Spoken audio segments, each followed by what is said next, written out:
Hello friends, welcome to rabbit fun corner YouTube channel. इस channel पर आप सभी का एक बार फिर से स्वागत है। अगर आप अपने घर पर ही अपने क्यूट से खरगोश के लिए है बनाना चाहते हैं, सूखी घास, आप समझ ही गए होंगे कि है किसे कहते हैं। तो अगर आप अपने घर पर ही है को तैयार करना चाहते हैं तो किस तरह से आप कर सकते हैं, तो इस वीडियो में आज हम लोग ये जानेंगे। तो चलिए वीडियो को स्टार्ट करते हैं। है बनाने के लिए घर पर हमें सबसे पहले ज़रूरत पड़ती है घास की। तो हमें सबसे पहले ये ध्यान रखना चाहिए कि हम लोग कहाँ से घास ला सकते हैं। सेकेंड थिंग कि हमें किस तरह के घास अपने रैबिट को दे सकते हैं एज अ है। और थर्ड थिंग कि हमें घास से कहाँ से लाना चाहिए, मतलब कि क्या सावधानी रखनी चाहिए कि हम लोग उस एरिया से ही घास हम लोग लाए जो कि हमारे बनी के लिए सेफ है। तो ये 3 इम्पोर्टेंट चीज़ मैं इस वीडियो में बताने वाली हूँ और ये भी बताऊंगी कि किस तरह से हम लोग ये बना सकते हैं। तो सबसे पहले हम लोग जान लेते हैं कि हम लोग घास कहाँ से ला सकते हैं। अगर हमारे घर में अगर गार्डन है, वहाँ पे घास उगी हुई है, अगर लॉन है तो अगर वहाँ पर अगर घास उगी हुई है तो हम लोग वहाँ से घास ला सकते हैं। उससे हम लोग है बना सकते हैं अपने खरगोश के लिए। और इन केस अगर हमारे घर में गार्डन नहीं है, घास उगी हुई नहीं है, अगर हमारे घर के बगल में कोई रहते हैं जहाँ पर उनके गार्डन में अगर घास उगी हुई है तो हम लोग उनसे रिक्वेस्ट कर सकते हैं कि हमारे घर में रैबिट है, ससा है, क्यूट सा खरगोश है, क्या आप हमें थोड़ा सा घास देंगे ऐसा है बनाने के लिए। अगर आप उनसे रिक्वेस्ट करेंगे तो आई होप कोई मना नहीं करेगा, क्योंकि अधिकतर लोगों को रैबिट पसंद होते हैं, अधिकतर लोग पेट लवर होते हैं। तो आप एक बार रिक्वेस्ट करके देख सकते हैं। तो ये भी एक तरीका है कि आप वहाँ से अपने नेबर के यहाँ से भी घास ला सकते हैं है बनाने के लिए।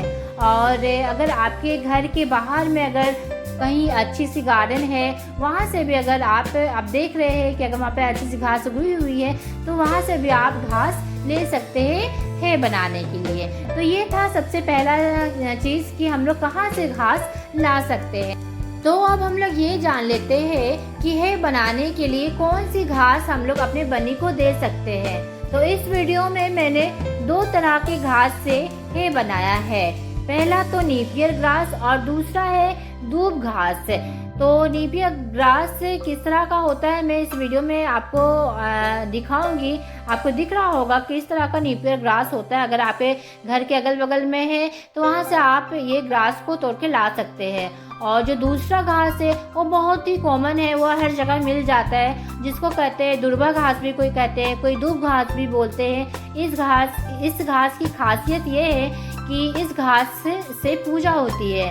तो अगर आपको दुर्बा घास या तो दूब घास अगर आप नहीं भी सुने हैं तो घर पर अगर आप अपने मदर को बोलेंगे या फिर कोई बड़े बुजुर्ग को बोलेंगे, अगर आप बस बताएंगे कि किस घास से पूजा होती है तो आपको इजीली आइडेंटिफाई कर देंगे, मतलब गार्डन में जाकर कि ये है, ये दुर्बा घास है। तो आप वहाँ से इजीली तोड़कर ला सकते हैं अपने खरगोश के लिए। अगर हम लोगों ने ये डिसाइड कर लिया है कि हमें कौन सा घास तोड़ना है और कहाँ से तोड़ना है, लेकिन अब हमें ये भी जानना सबसे ज़्यादा इम्पोर्टेंट ज़रूरी हो जाता है कि क्या जो हम लोग घास तोड़कर अपने बनी के लिए ले जा रहे हैं, क्या वो बनी के लिए सेफ है कि नहीं। आप सोच रहे होंगे अभी तो आपने बताया कि दूबी घास या तो ये नेपियर ग्रास तो सेफ है, तो अब सेफ की फिर से क्या बात आई।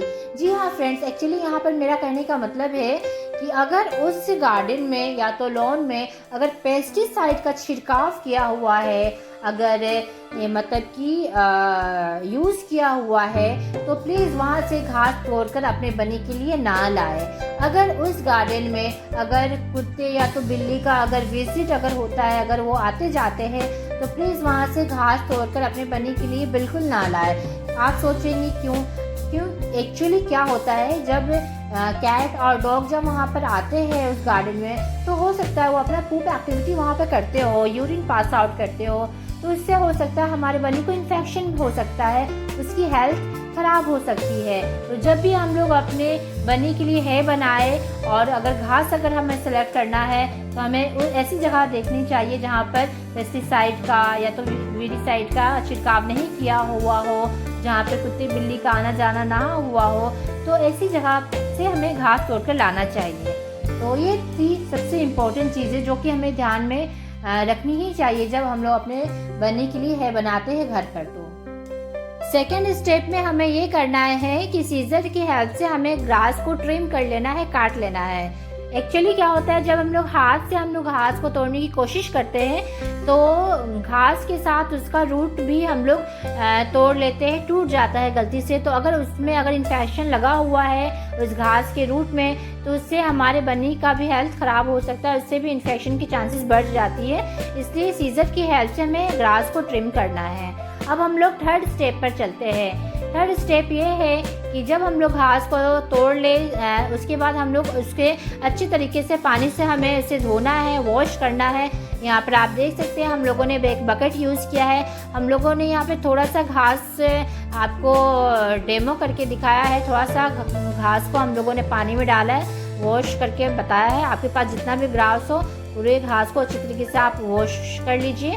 यहाँ पर आप देखिए थोड़ी देर आप इस वीडियो में देख सकते हैं, थोड़ी देर के लिए हम लोगों ने इस घास को इस बकेट में रहने दिया है ताकि जो भी डस्ट है, जो भी इम्प्योरिटीज़ है इस पानी में डिज़ोल्व हो जाए। उसके बाद हम लोग रनिंग वाटर से हम लोग 3-4 बार अच्छी तरीके से इस घास को धो लेंगे। इसके बाद एक स्ट्रेनर में इस घास को डालेंगे ताकि जितना भी जो पानी है वो पास आउट हो जाए। और इसके बाद हम लोग इस घास को हमें क्या करना है, फोर्थ स्टेप ये है कि हमें ऐसा एरिया ढूंढना है अपने घर में, या तो छत, अगर हमारे घर में अगर छत है, रूफ है, तो वहाँ पर हम लोग उस फ्लोर को अच्छी तरीके से साफ़ कर ले ताकि वो डस्ट फ्री हो जाए। और फिर ये जो धोया हुआ जो घास है उसको हम लोग अच्छे तरीके से छत पर हम लोग फैला के रख दें ताकि सनलाइट से ये घास सूख जाए। तो 1-2 दिन आप रखिएगा तो बहुत अच्छी तरीके से ये घास सूख जाएगा और बस आपका है बनकर तैयार है। तो सबसे इम्पोर्टेंट चीज़ ये जो फोर्थ स्टेप जो बताया ये तो आप समझ ही गए होंगे कि कितना इजी है घर पर ये है बनाने में, कोई भी परेशानी नहीं होगी। बहुत ही इजी वे में आप घर पर ही अपने खरगोश के लिए है तैयार कर सकते हैं। लेकिन अब ये भी जानना ज़रूरी है कि क्या जो हम लोगों ने है बनाया है क्या वो अच्छा है बनकर तैयार हुआ है कि नहीं। तो सबसे अच्छा है जो तैयार होता है, अच्छे है का क्वालिटी क्या है। तो अच्छे है का क्वालिटी ये है कि जो बनकर जो तैयार हुआ हो वो ग्रीन कलर का ही हो, मतलब कि ग्रीनिशपन उसमें होना चाहिए, मतलब पेल येलो नहीं होना चाहिए। अगर वो होता है तो वो अच्छा है नहीं है। और जो बनके तैयार हुआ है उसमें फ्रेगनेंस आनी चाहिए, फ्रेगनेंट है होना चाहिए। और जो अच्छा है वो उसमें मॉइस्चर नहीं होना चाहिए, डस्ट नहीं होना चाहिए और मतलब फंगस टाइप का स्मेल नहीं आना चाहिए, मतलब कि मोल्ड नहीं दिखना चाहिए। मतलब कि आप समझ गए होंगे कि अच्छा है का क्वालिटी क्या है। वो हमारा आप देख सकते हैं ये जो है बन के तैयार है, ये ग्रीनिश लुक में है, सूखा हुआ है, डस्ट फ्री है। तो आप देख सकते हैं कितना अच्छा है बनकर तैयार हुआ है। इस तरह से आप अपने घर पर अपने बन्नी के लिए ये बना सकते हैं। और इस वीडियो में अगर आपको लगा हो कि मैंने बहुत सारी इन्फॉर्मेशन अच्छी दी है, बहुत सारी ऐसी चीज़ें आप लोगों के साथ शेयर किया है जो कि नहीं थी और जो कि यूज़फुल है, प्लीज़ इस वीडियो को ज़रूर एक लाइक तो ज़रूर कर दीजिएगा। और कुछ हो तो प्लीज़ कमेंट बॉक्स में ज़रूर बताइएगा और ये भी बताइएगा कि अब नेक्स्ट वीडियो में किस टॉपिक पर लाऊं। तो अभी के लिए बस इतना ही, मिलते हैं नेक्स्ट वीडियो में। Tata, goodbye, have a nice day.